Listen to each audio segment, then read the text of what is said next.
Looking to sound like you know what's going on in the world? Pop culture, social strategy, comedy, and other funny stuff? Well, join the club and settle in for the Jeff Dwoskin Show. It's not the podcast we deserve, but the podcast we all need, with your host, Jeff Dwoskin.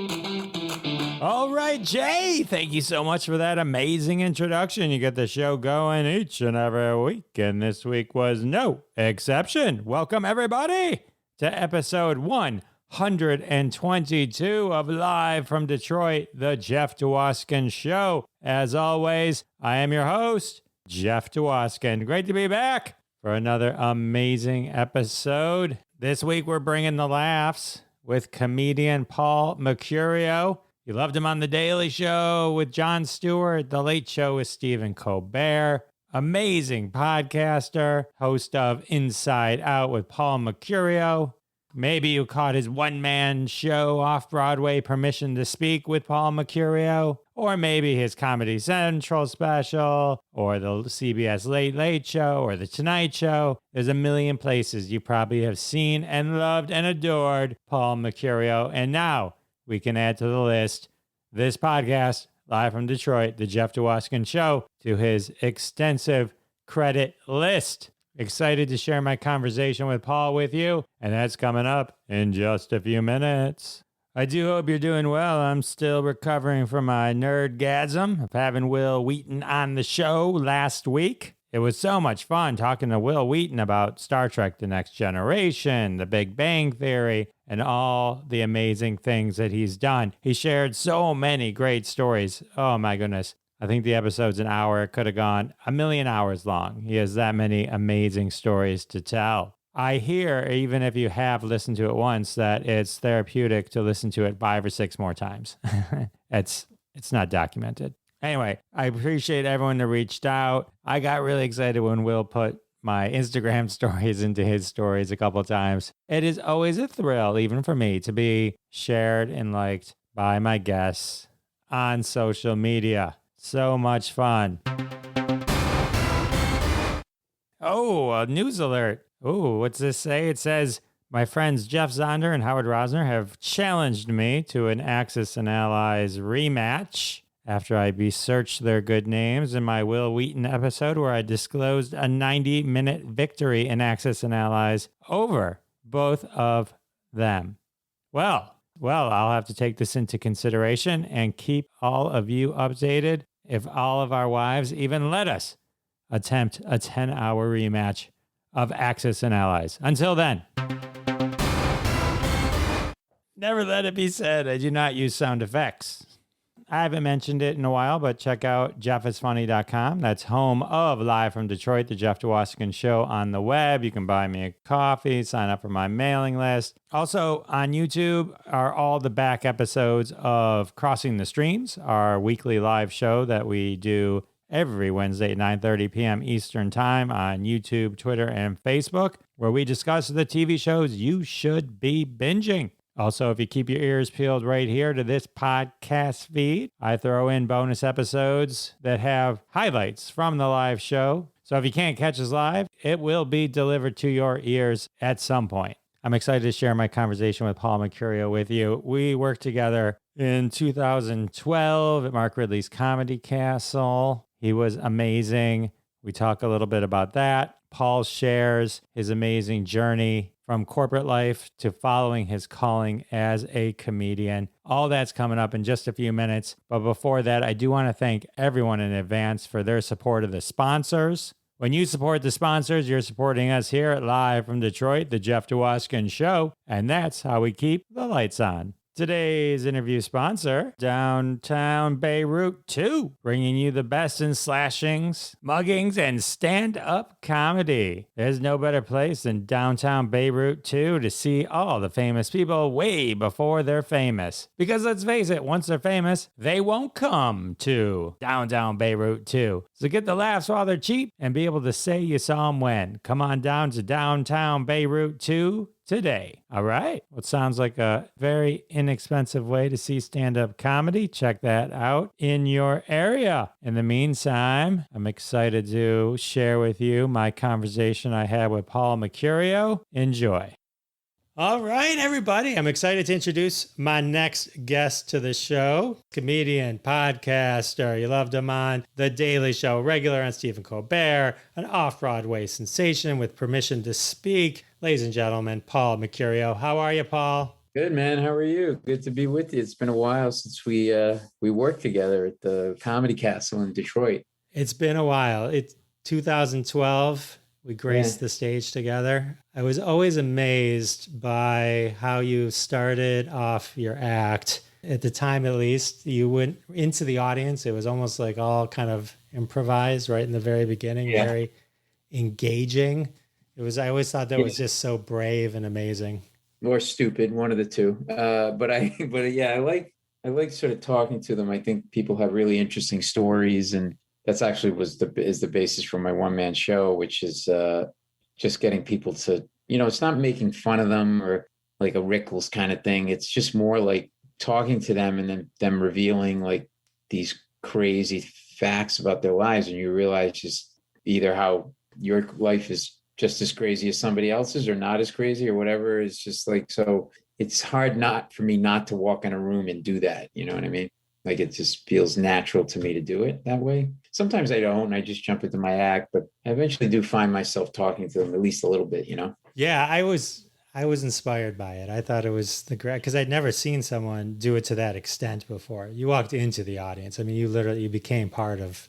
Yeah, I like that room, and I like going in and playing, and you get stories. Like my one-man show, I bring people on stage and they just tell stories from their act. And the premise of the show is, if we talk, we connect. And if we connect, maybe it's not a heavy theme thing where like I'm hitting you over the head with anything like touchy feely, but like, if we talk, we connect, and then maybe we realize we have more in common than we think. And so it's really like the comedy finds itself in the conversation. So I'm not driving the funny, like I'm trying to make fun of somebody's glasses or whatever, but the stuff they reveal, like, I had this guy on stage. He must be in his 20s with his mom and his dad. And he's gay. He said he was gay. And I said, well, do you remember when you came out of the closet to your parents? And he started laughing, and his mother started laughing. He goes, oh, I remember. Yeah. He goes, I think he was like 19 or something. And he said to his mother, I just want you to know I'm gay. And she said, I have work in the morning. It's 10:30 at night. Why are you telling me this now? That was her response. Like, and if we scripted that, it would seem, okay, plausible in a script.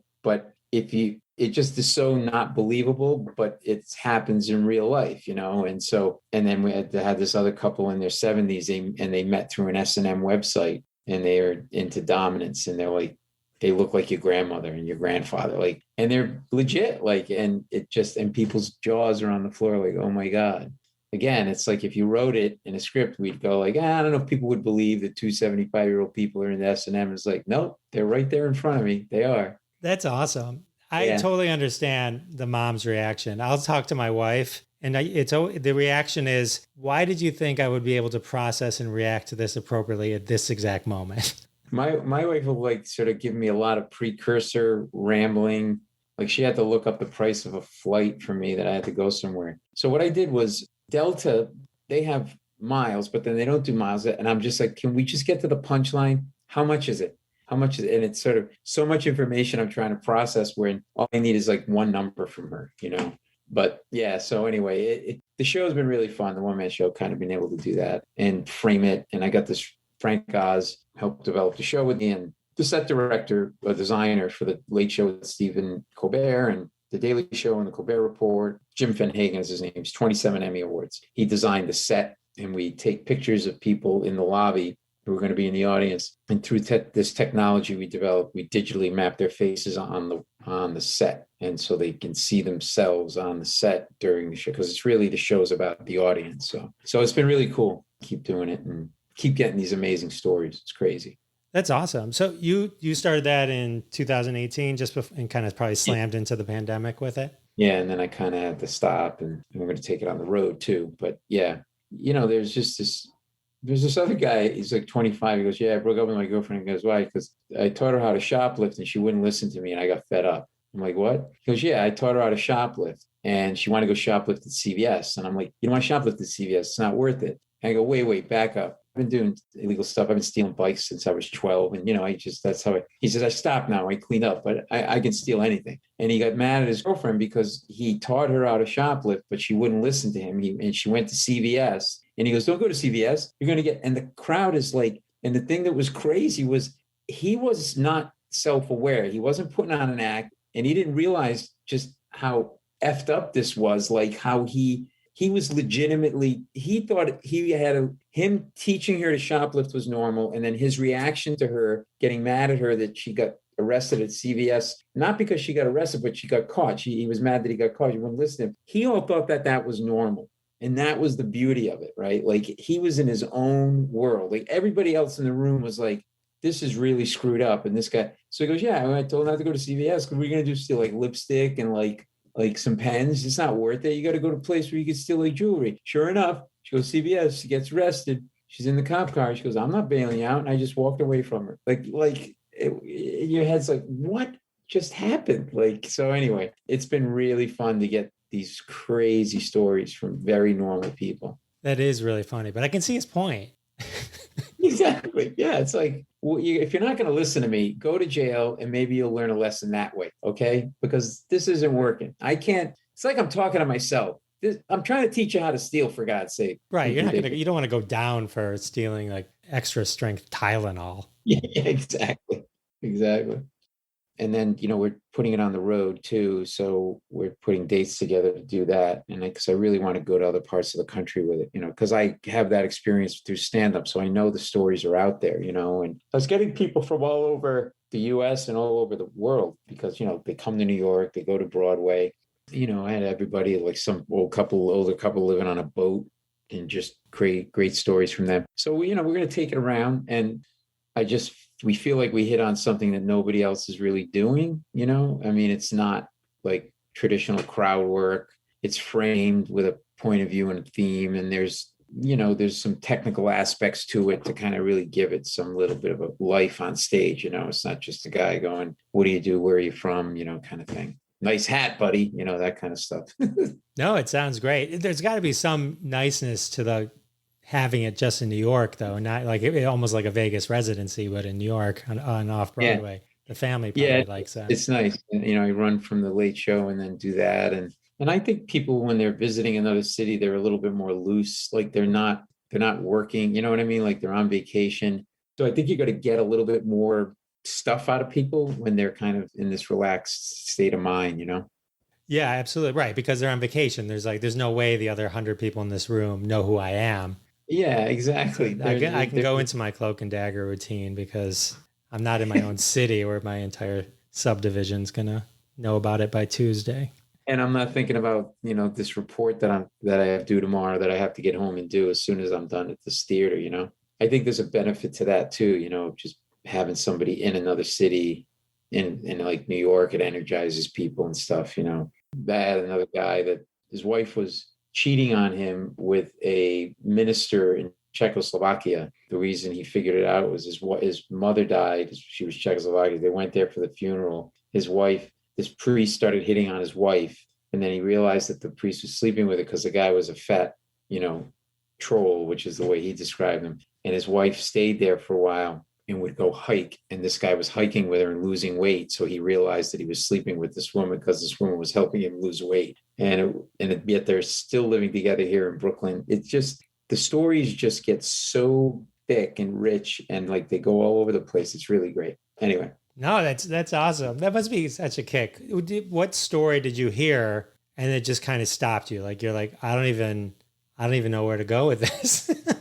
It was actually that one because there was a whole other level to it because his wife and he are still living in Brooklyn in the same house, but they're getting divorced, but she's still flying to Czechoslovakia to have this relationship with this minister priest. And the guy knows it and the guy's letting it happen. And it's just like, and people literally were yelling from the audience, why don't you just leave her? Like they started to give him like marital advice. And I had another woman, she goes, yeah, I'm kind of off heroin. I go, what? You go, yeah, I'm kind of off of it. She had a friend, they were close, both of them were heroin addicts. And one is off, but the other one is kind of off. She goes, yeah, I go off and I go on. But it's the kind of thing you say, like when, yeah, I'm eating bread, but then I'm not eating bread. Like I eat bread and then sometimes I lay off bread. This is like, she was talking about heroin like it was, Kool-Aid. Sometimes I drink Kool-Aid, sometimes I don't. It's friggin' heroin. Like it's like, that one stopped me in my tracks because it was sort of like,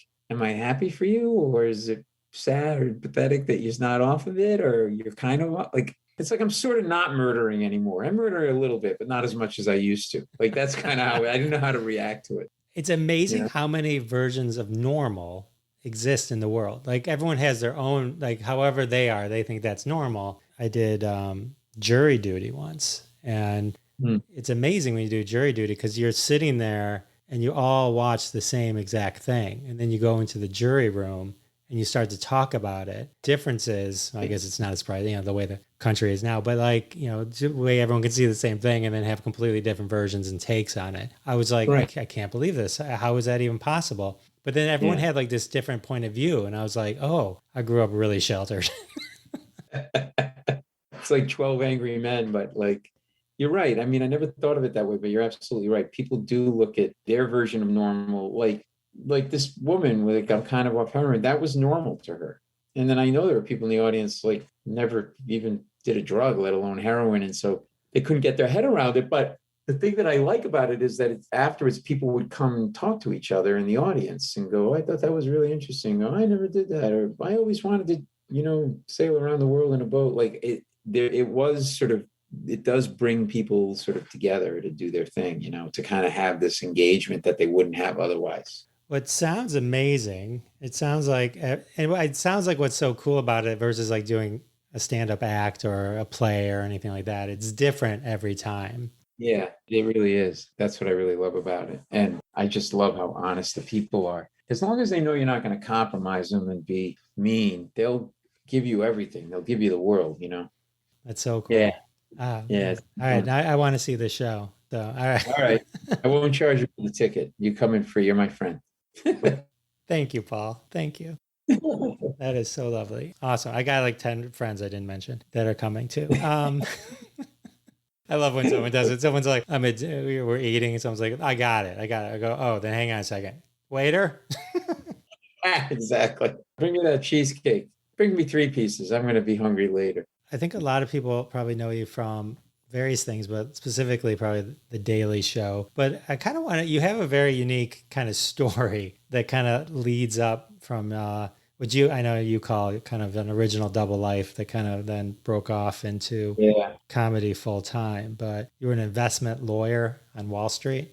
I was a lawyer. I did investment M&A transactions, mergers and acquisitions at a big corporate law firm. Went to Georgetown Law School and ended up in New York. And then I was doing M&A, merger and acquisition deals as an investment banker, which is similar to what you do as a lawyer. It's just a different focus. Like the investment banker does the business analysis of the companies and then sets a price and negotiates the terms. And then the lawyers negotiate the documentation, or the lawyers' paperwork and stuff, legal paperwork and stuff. So, and then I was writing jokes as a hobby for some reason. And I made some short films, and one of them got into the Aspen Comedy Festival. And I lied at work and said my mother was sick, and I was sitting there in a theater watching my short film in a big comedy festival in Aspen. And they took us to lunch at some bigwig's house, and they put us in a van and drove us into the woods. And then in the woods, we changed out of the van into like a horse-drawn sleigh. And I thought, well, I'm going to get raped in the woods. I don't know what this is, but this is not like this. Is like jaded New Yorker, like. And then we get to this clearing, and there's this massive house, and I go into the lobby, and there's a brook inside the foyer of the house, an actual, not a man-made brook. Like the guy's so rich, he just built his house over a natural brook. And there are pictures of this guy and like every major star you could think of, Paul Newman and Tom Cruise and Meryl Streep. And it turned out to be Peter Goober, one of the big Hollywood action movie producers. And there's a luncheon that the young short filmmakers were invited to. At the luncheon was Spike Lee, the Hudlin brothers, and Albert Brooks and Woody Allen. And I'm sitting there having lunch with these guys, and I'm like, I'm supposed to be back doing an M&A deal in New York, and they think my mother's sick. And like, so I started to really get into this world. And then I started writing jokes, and I had all these jokes amassed. And Jay Leno was the private entertainment at this function my firm was invited to. So I just thought, well, I was working all-nighters, like was 24/7. And I was just like, okay, you know what? I'm going to just go and give myself a break for an hour. And I watched him, and then I went up to him afterwards and said, I got these jokes and I don't know what I'm going to do with them, but I don't know if you need jokes, you can have them. And he's like, okay, which was really blew my mind, because like he really did talk like somebody was letting helium out of a balloon. That is a great Jay Leno. And they get, it's basically like a baby crying and also shitting at the same time. And and then he calls me back and he goes, wait, you might want to put your name and your phone number on here so I know how to reach you. I was so nervous. Like and then he called me a couple of days later. He goes, I read your jokes and I'll hire you to send the jokes for the Tonight Show monologue. And then he goes, by the way, what did you do? I go, I'm a lawyer. He goes, I knew it. I go, why? He goes, you write like a lawyer. You're too wordy. He goes, get to the punchline. He goes, you get 4 sentences to get to the punchline. And you don't need to tell me when to make a funny face. I've been doing this a while. I know what I'm doing. And then a few days later, he called me. And first time he called me, my phone rang. He's like, it's Jay Leno. His phone there. And I thought it was my friend, David, like pulling a prank and doing a Jay Leno impression, because I thought there was no way Jay Leno would be calling me. And I'm like, yeah, really funny, David. And he goes, not really, it's Jay Leno. I go, yeah, right. And then I actually said to Jay Leno, you do a lousy Jay Leno. I think I do a pretty good me. That's when he said, well, I'll hire you. And then he called me a few days later and he said, I'm going to do one of your jokes on the Tonight Show, and blew my head off my shoulders. And then that's when I started to live this like secret double life. And I was leaving Wallstreet. I was working during the day and into the night. And I was leaving my Wallstreet job at night, turn around to work dive bars in New York City and do open mic nights, which you've done and any comic we know has done. And they're usually hellholes and dive bars and drunks. And one of the places I worked was actually called Downtown Beirut 2. And it had the number 2. So I'm like, either they were franchising these shitholes or, somebody blew up the first one. I don't know. And they were poets and folk singers and comics, and Hooker worked out of there. John worked out of Pimp worked out of there. Sold drugs out of the place. And it was, and so just imagine like a guy, Wall Street suit, nice whatever. And I stroll into that place. And I must have really wanted it because, boy, I put up with some crazy, crazy shit. Like I remember one night I was waiting to go on stage and there was a folk singer before me and blowing in the wind like badly, like, yeah, it's like really like just bad. And all of a sudden there's this fight at the pool table and one guy runs out of the bar and another guy grabs the side of his neck and he starts screaming, he cut me, that motherfucker, he cut me. And it was a drug deal and they had a disagreement, to say the least. And the guy cut him across the side of the neck with a box cutter. He runs out of the bar and this guy's bleeding like a lot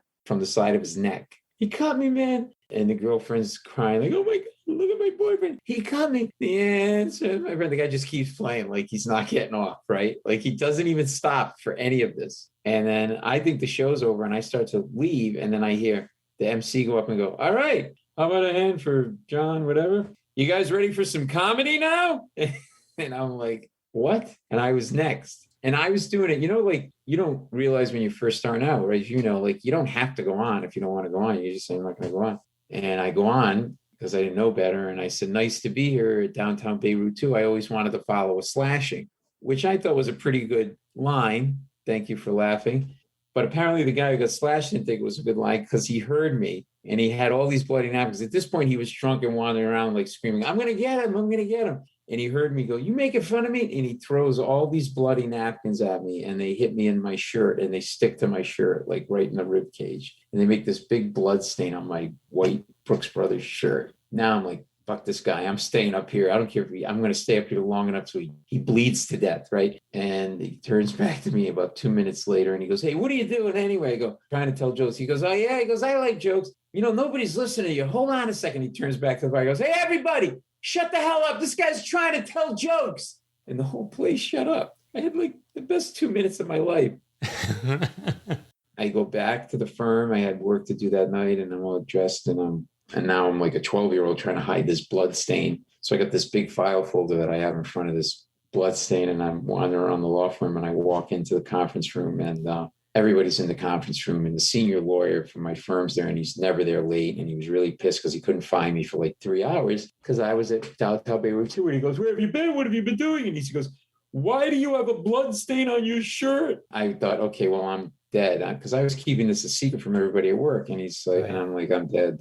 I'm dead. And to myself. And then all of a sudden I don't have an answer. And a guy another lawyer goes, what kind of shirt is that? I go, it's a Brooks Brothers shirt. Why? He goes, oh, no, I know how to get blood out of a Brooks Brothers shirt. And I'm like, what? And then another guy goes, no, Armani. When I get blood on my shirt, and I'm thinking, like, are you guys remaking American Psycho in your spare time? Why do you know so much about blood on work shirts? And I got bailed out, by that moment. And then that's when I realized, like, I either got to shit or get off the pot and do this full time. And so I unraveled my life, and I sold my apartment in New York, and I moved to a rooming house where I was living with several different people in this old rooming house, including a 300-pound phone sex operator who sold Herbalife diet products door to door. That was one of my neighbors. And I started living the life. And then, and I married her. No. And so then I got really disenchanted, though, like 6 months in. I'm like, this sucks. What have I done? And I got tempted to go back to Wall Street. And I did. I went and did an interview. And I said, okay, I'm going to go back, swearing off comedy. And I moved back into the city, recreated my life, nice apartment, nice suits. I moved my girlfriend back in with me, swore off comedy. And then 6 months later, I was back in the clubs doing comedy, like an alcoholic looking for a drink. And that's when I realized, like, I really don't have a choice in this. Like, it kind of picked me, The straw that broke the camel's back was during that second stint on Wall Street. I was doing a deal, and we were working in Arizona, and this senior older guy from the company, the client, comes up, did I see you on TV last night? And I had shot like a TV set, but they didn't tell me when it was going to air, and I forgot about it. And I go, no. He goes, oh yeah, I saw you. You're like telling jokes and stuff. You're being funny. I'm like, oh no. I go, yeah. And I'm like, oh God. And then it hit me. I'm like, yeah. And I thought, oh, I'm going to be in trouble. And he goes, it was great. He goes, hey everybody, my investment banker's a comedian. What do you think of that? Hey, why don't we all go down to downtown Phoenix? We'll go to a comedy club tonight, and Paul can perform for us. I'm like, no, I'm good. That's okay, right? And it turned out that the guy liked it, and I became like his favorite person on the deal because the fact that I did comedy like humanized me to him. I wasn't just this like money grubbing Wall Street guy, and not that all people on Wall Street are, but that's like the perception, right, of some people. So it was weird. Like, it was like I needed his permission that it was okay to do it, and then I felt more free to go and do it full time. That's awesome. It's interesting how the universe kind of sends you things when you need them. The randomness of you not even knowing when that's going to be on TV, the randomness of him watching it when you're there. Right. It's just, that's a crazy series of events. That's really, really cool. It's a good way of putting it. I never thought about that, but there is a randomness to it in the universe, kind of like coming together. And I was fighting it, and I was kind of obsessed with doing it. But I think I had convinced myself at one point, this is just a hobby, I won't do it. But it really took hold of me. So I wasn't being realistic with myself about it, that how deep in I was with it. It's a drug. Once you start doing it, there's nothing better than it. I'm sure the money was, as a banker on Wall Street doing M&A deals, was insane. But but you always have to kind of follow your love and passion. You got to be happy with what you're doing every day. I don't want to look back and say I should have. And I just also want to figure out a way to piss off my mother. And I think that was really a perfect way of doing it. Like, I'm leaving Wall Street to be a comedian. What? No. But yeah, then you've got all these hell gigs that you've had, you go work with jerks and obnoxious people and all that other stuff. But the core of it was that pull. I was really torn. Should I stay? Should I go? Should I stay? Should I go? Because it was a really scary decision, It had to have been horribly scary because at this point you're married, right? Do you have a kid yet or not yet? But on the way, so and there's certain expectations, from that other person in your life, and then just reworking everything. It's a lot, it was a lot. Thank God for Jay Leno and that guy who saw you on TV. Yeah, exactly. Right. For not getting fired. I ended up leaving that job. I didn't get along with my boss on my second stint on Wall Street. He was kind of obnoxious, so I was kind of happy to be out of there. He didn't get it at all, and but I would get good material from being on Wall Street, so that was good. But the whole thing was just so. And the phone sex operator, and she would want me to come and listen to her calls with her in the room, and I'm like, no, I'm good. And then I could picture what she really looked like, and I'd throw up in my mouth, and all that. So it was just like I was in this bizarro world for a while. It is, and for those listening who've never done comedy, can't understate when Paul says shit gigs, he means the worst of the worst. Yeah, it's like, why am I here? Why am I doing this? Nobody's paying attention. But you get that one laugh, and that sustains you. And I was doing a gig, and then the partner's wife came in from the firm, and I didn't want her. She knew me, and I ducked behind the bar and I said to the MC, introduce me as Paul Windmill. He goes, what? I go, Paul Windmill. Windmill was the street I grew up on. So That's like a porn name. And then I pop up and I spent the whole set, like basically with my back to the audience, like looking to the side and the back so she wouldn't see my face. And somebody was like, turn around. I'm like, nah, I'm good. Like it was like I was getting heckled to turn around on stage. It was just ridiculous. It was ridiculous. It's so funny. It's hard doing comedy in front of people. I had work come to one of my shows I was doing in Ann Arbor, and it was kind of split. There were some people that just thought it was the greatest thing they ever saw, and then some people I don't know that ever felt comfortable looking me in the eyes again. Exactly. Just because of the material and stuff like that. But Exactly. we could do an entire episode just on shitty gigs. But let's talk about a good gig. So The Daily Show. Let me say something real quick. I watched your Comedy Central Presents, and then I watched a bunch of the Second Opinion clips on the ComedyCentral.com. So you changed your name at some point from Mercurio to Mecurio. Yeah, very observant. Yeah. A combination of being observant / accidentally spelling it wrong on Comedy Central and getting it to come up in search once, and then 15 times spelling it correct where it didn't, and then realizing what I did. But what I was going to say is you should probably call Comedy Central and have them put the new way, the current spelling in the database. So when people search, they can find you. Oh, they have it as Mercurio? Yeah. Yeah. Because on The Daily Show, you were Paul Michael Mercurio. Yeah. Well, I had this Australian actor named Paul Mecurio, who was in Strictly Ballroom and Exit to Eden, and he was in the Actors Union before I was. And so I had to change my name. So for a while I was going with 3 names, but people were just butchering it and couldn't remember the third name. And Paul Michael Mecurio, like really? So I shortened it back to Paul Mecurio, and I dropped the first R in my name. That way I was differentiated from the guy technically in the union who was in before I would. There's this guy who was a ballroom dancer, and he was, really tight pants, and like he's got a dancer's body. So he's got like these, if you see his picture, we kind of look alike until you go from the neck down, and the neck down, he's got like a white tank top and these really tight pants with a bulge, and he's all wet, wetting himself with water. And I'm like, yeah, that's not my headshot. That's not me. So that's why the name's been spelled differently to kind of try to accommodate all that. But yeah, I guess I got to call Comedy Central, but I got to figure out who I would call. I don't even know. I may have my agent call somebody over there. Have your people call their. Yeah, exactly.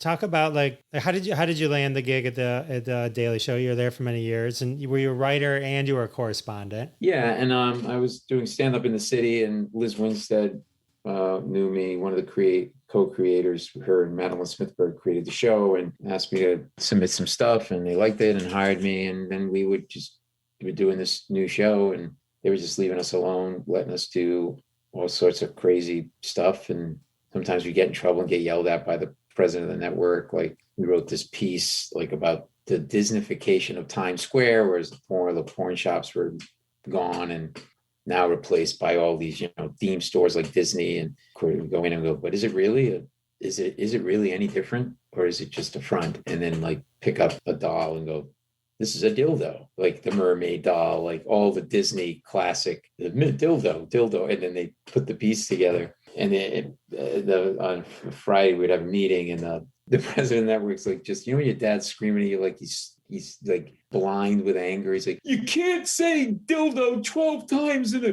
2.5 minute field piece. Like, we didn't know there was a dildo rule. He goes, don't be a wise ass. Like, how many times can you say dildo? He's like, 4. You can say dildo 4. He just made up a number, right? And he became known as 4 Dildo Doug after that. But he wanted us to go across the line and then pull us back. And so we were just writing what we, wanted to write. And they were really good about like giving us a long leash to kind of just do our thing. And that's kind of how that started. And then, that opened up the door for me to go and do panels on like CNN, MSNBC, Fox News, as like a political satirist, and CBS Sunday Morning. I go on there as a commentator. And so it wasn't just good for that. It was just kind of open like opportunities for me other places because of the kind of stuff we were doing. And then when John came on board, he narrowed the focus more to like politics and the media, stuff like that. It's funny watching the Second Opinion pieces now, because Jon Stewart's kind of back again with his Apple show. Yeah.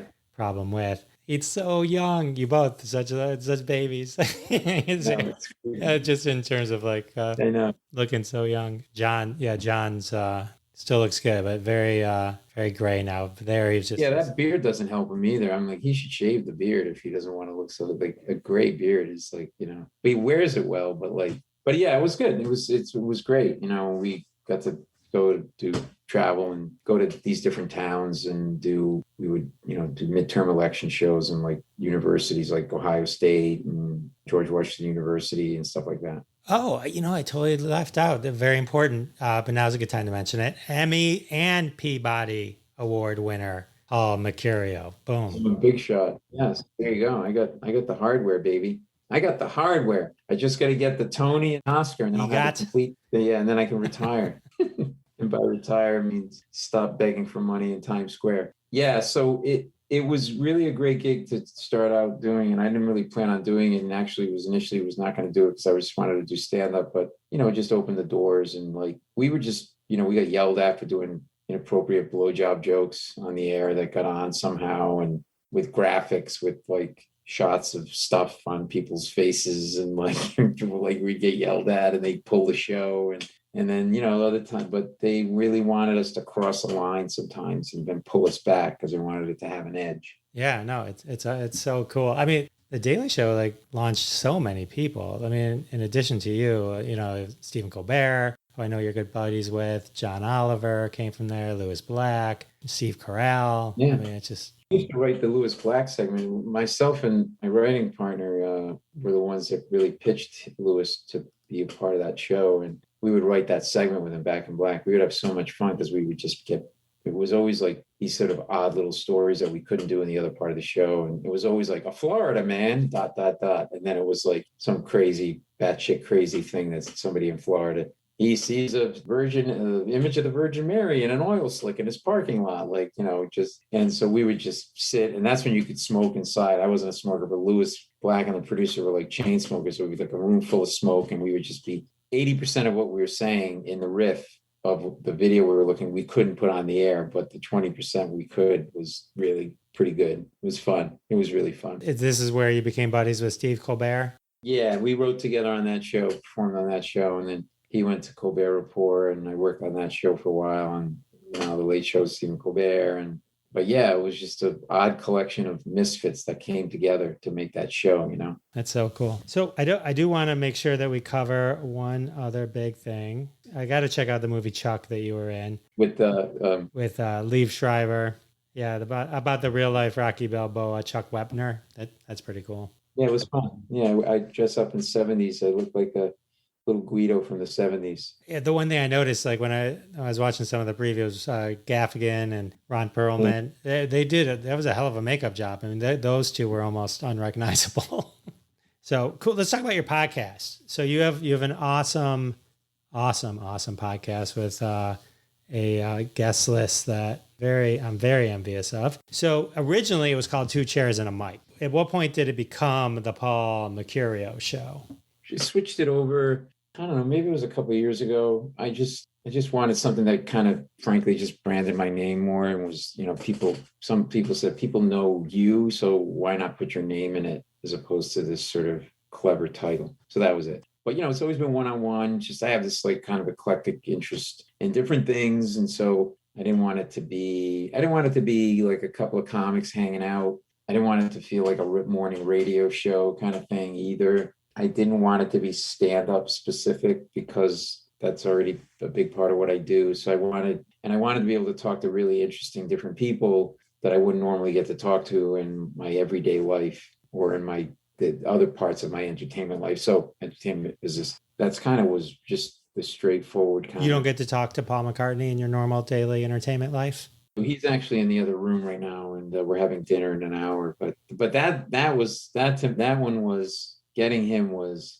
Colbert's on it, Bryan Cranston, I have wrestlers, I have Stone Cold Steve Austin, I have boxers, Sugar Ray Leonard, authors. Kevin Costner, Neil deGrasse Tyson, Bill Burr, yeah, Rob Reiner, Artie Lang, Kristen Chenoweth, Lewis Black, Brian Regan. So, for comedy fans, there's literally something for everyone. John Meacham, the historian, I was working at the Colbert Report, and Paul McCartney had just finished rehearsal. He was a guest that day. And I round the corner, and in the hallway all alone is Paul McCartney, like with nobody, just like standing there alone, which threw me more than anything.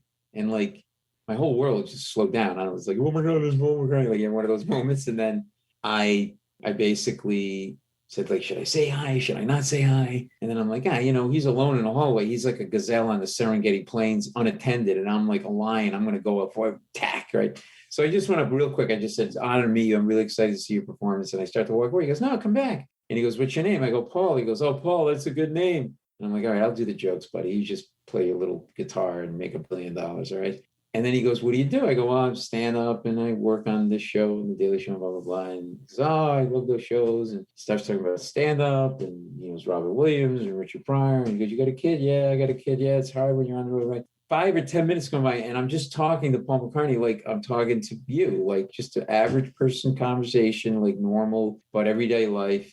And on the inside, on the outside, I'm like really cool. I'm like, hey, I'm just keeping it. But on the inside, I'm like, oh my God, I'm talking to Paul McCartney. Like I was like those girls at Chase Stadium. I was like screaming and throwing myself at panties at him or whatever. As I'm talking to him, I'm getting closer and closer to his face, like the close talker in Seinfeld, because he's Paul McCartney. And I couldn't believe that I was looking at him, and I was like so close to his face, like where he's like bending backwards to avoid me. And I realized, okay, I got to leave this guy alone. So I leave, I go to the bathroom, I'm hyperventilating, call my wife. I'm like, you're not going to believe it. I just talked to Paul McCartney. And then I get this thought, he should do my podcast, because I'd like to talk to musicians. Like that's literally how my brain works, because I like to talk to a musician about how he makes music. So I go and I knock on the dressing room door and I go, I know this is crazy, but are you doing my podcast? He goes, yeah, sure. Just like that. That's like, awesome. And it threw me because, it was like, it's akin to like, like, I don't know, in your high school or college, there's a really hot girl or guy, you want to ask them out, but you think, oh, they're way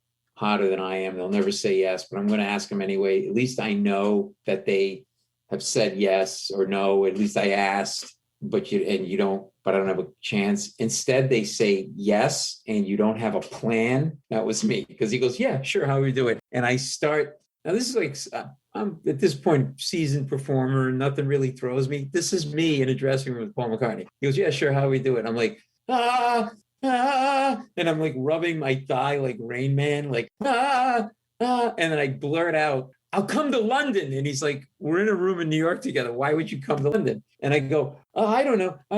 Is it easy to do? And I actually said to Paul McCartney, oh yeah, it's really easy. I don't want to be a bother. You could do it on your phone, naked from your toilet. I'm like, oh my, what am I saying, right? So now I'm like, look, I'm going to leave you alone, or I really screw this up. I'll talk to one of your assistants and we'll set it up. And then this is the kicker right here. He goes, no, you and I'll do it. I go, what do you mean? He goes, you and I will exchange phone numbers, and when I call you, you got to be ready to do it. So now I'm handing my Post-it note of my phone number to him. He's giving me his phone number. My hand's shaking. I'm like, oh my God. I'm like, I'm not going to sleep with you, old man. And then I'm like, you're Paul McCartney. I will sleep with you in a minute if you want me to. No, I take the number and I leave. And I think he just gave me a fake number, right? And blew me off. So he does the show at the Colbert Report. And now I'm also working at the Daily Show at the time. So I'm running to get to that taping, and my phone rings and I don't recognize the number, and I let it ring the voicemail. And this is the message on my phone. Hi, Paul. It's Paul McCartney here. I'm going to ring you back in 5 minutes to do the podcast thing. I've got some time now.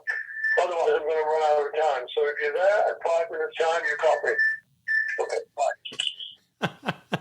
On one hand, it's awesome that you missed the call, because now you have that on tape. But I guess you have the whole interview on tape now too. But I like that he felt like he needed to identify himself as Paul McCartney. Like that was really necessary for him to say that. When I retrieved that, I was in the middle of Manhattan, and I put the phone down and I had a backpack with me, and I just threw the backpack on the ground and started screaming, fuck, screamed, call Paul McCartney. Like I looked like one of those guys that are talking to a voice in their head, because I was just yelling these random words that no one could figure out what they meant. Then I calmed down and I ran to the Daily Show, and we had a private phone booth to make private calls. And I dialed him up and I got him on the phone. And that's so cool. That is so cool. Yeah. So we just talked about music. It was not one of these like, did you hate Yoko, blah, blah, blah, whatever. I did ask him why he would marry a woman with one leg, and then he hung up on me. No, No, he was really great. And we just talked about making music and what it was like the early life of the Beatles. But yeah, but thanks for asking that, because I'm a little proud of that one. I think I'm more proud that I had the guts to ask him than anything else, and that I didn't get my head handed to me. And I think he said yes because I never bothered him for an autograph or a picture when I was talking to him in the hallway. I was just talking to him like a regular person, and I heard he gets, hit up a lot for autographs, stuff like that. So, and maybe he appreciated that. Or maybe it was my handsome neighbor. I'm sure it was a combination of both of those things. But that is so cool. But that's it, right? You just got to ask. If you didn't, you would have just, if you didn't ask, you would have just assumed he would have said no, and your life would have gone on, and it just wouldn't exist now. Right. And we wouldn't be talking, because you'd be like, why would I want to talk to this guy? He didn't interview Paul McCartney. Because you'd be switching for that guy who interviewed Paul McCartney. I know how you are. I know you're shallow in that way. Oh, yeah. Oh, Paul Mecurio, the guy who talked to Rob Reiner, Artie Lang, Louis Black, Bob Costas, Adam McKay, Judd Apatow. No, thank you. Good point. I should throw those names around my house so I get a little bit more respect in my house. This is fun, man. You're a good interviewer. Thanks, Paul. You do a lot of research. That is a high compliment coming from you, so I appreciate that very, very much. Yeah. Hopefully we'll see each other when I come back to Royal Oak. That would be amazing. In the meantime, everyone listening, check out the Paul Mecurio Show. You can get it on Apple Podcasts, everywhere. It's any podcast app. It's there. Look for Paul's Permission to Speak one-man show, either in New York or coming to your town, hopefully one day. What's your website? PaulMecurio.com, MECURIO. And I'm on Instagram, TikTok, Facebook, Twitter. I'm on every social media, and I'm already on ones that don't exist. I've already put my name on a list to be on anything that does not exist yet, but will. So it's at Paul Mecurio, MECURIO, one R in my last name. I hope my name change isn't holding my career back. Do you think it is? I think only for people who are trying to search you on ComedyCentral.com. Okay, good. I feel better then. Thanks, man. This has been fun. Yeah, thank you so much. This was a blast. All right, everyone. How awesome was Paul Mecurio? I told you. I built it up and boom, we delivered. So during the conversation, Paul and I talked about him changing the name of his podcast. Well, he's changed it since then. So if you're going to go search out that Paul McCartney episode, search for Inside Out with Paul Mecurio on Apple Podcasts or wherever you listen to your podcasts. Same place you find mine, you'll find Paul's. And what a nice little treat that was, huh? An extra Paul on the podcast. Oh, Sir Paul McCartney. Kinda. Indirectly via Paul. Ipso facto, Paul McCartney's been on my podcast. Maybe. Not really. I'll have to look up the rules. If Paul comes to your town, either Paul McCartney or Paul Mecurio, for two different reasons, go see both. Both amazing.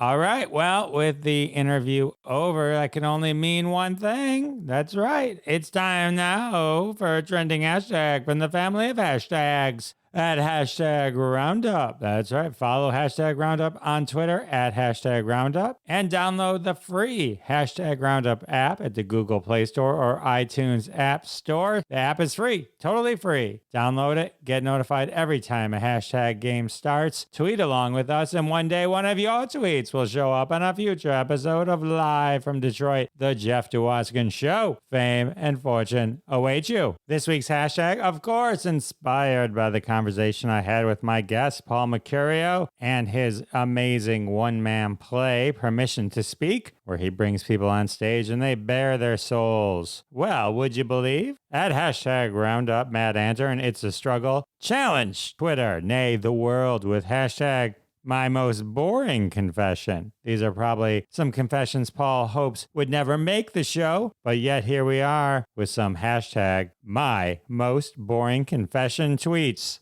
Tom confesses, I wear shoes in the house.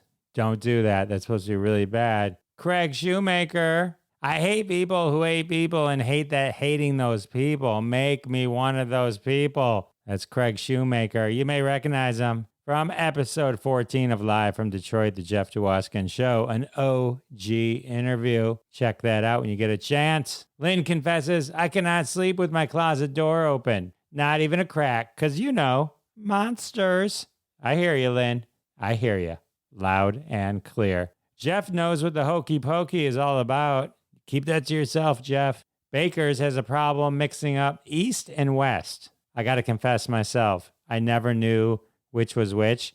And then I worked someplace and the address was West 12 Mile. So anytime I had to figure out East and West, I just pictured where they were in relation to who I was and then could figure out whether I was East or West of where I needed to be. Jan confesses that she lathers and rinses, but does not repeat. That's pretty brave, Jan.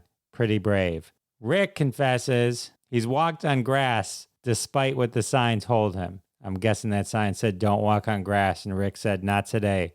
Not today. I'm walking on this grass. These are some hashtag my most boring confession. If you're like, I got one more boring than all these, you head to Twitter right now and you tweet your own. I'll show you some Twitter love. Just tag us at Jeff Dwoskin Show. We're not done here. Tomas finds Swiffering to be exhilarating. He loves Swiffering. You should come to my house. My wife could use a break. Debbie confesses that she said she sent thoughts and prayers, but she actually didn't send them. Guilty. I've done that. Dan confesses he once told the tech guy he restarted his computer, but hang on to your hats, everyone. Dan did not really restart his computer. Thank you, Dan. I hope you feel better from that confession. Acidic Blonde admits she let the dogs out. We knew it. Woof, woof. I knew it was you. I knew it was you the whole time. You just sat there with it. In the Runes confesses fruitcake isn't all that bad. Oof. Who hurt you? Who hurt you? And finally, the other Aang confesses when eating Pringles, he often exceeds the suggested serving size. Oh, we've all been there. All right, those were some exhilarating hashtag my most boring confession tweets. Again, go to Twitter, tweet your own, tag us at Jeff Dwoskin Show. All the tweets I read will be retweeted at Jeff Dwoskin Show. Head on over there, follow us, show those tweets some love. Well, can you believe it? The hashtag game's over. The interview's over. That can only mean one thing. Episode 122 is coming to a close. I want to thank my special guest, Paul Mecurio. And of course, I want to thank all of you for coming back week after week. It means the world to me, and I'll see you next time. Thanks so much for listening to this episode of The Jeff Dwoskin Show with your host, Jeff Dwoskin. Now go repeat everything you heard and sound like a genius. Catch us online at thejeffdwoskinshow.com or follow us on Twitter at Jeff Dwoskin Show, and we'll see you next time.